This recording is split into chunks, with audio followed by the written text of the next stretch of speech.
Глядзець на Александра Григорьевича Лукашенко і Владимира Владимировича Путина, то мы ж усё роўна бачым, у чым яны жалкія і чаму яны гэтага не могуць знесці. Таму што яны занадта сур'ёзна да сябе ставяцца і таму што яны занадта пустыя.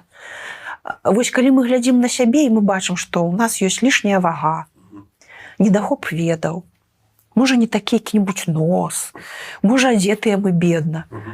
Ну, карацей кажучы, мы нелепыя і жалкія, і смешныя ў чымсьці, але нас гэта не дэзавуюе як людзей. Это робіць нас людзьмі, мне падаецца. Это робіць нас людзьмі, нам это не замінае.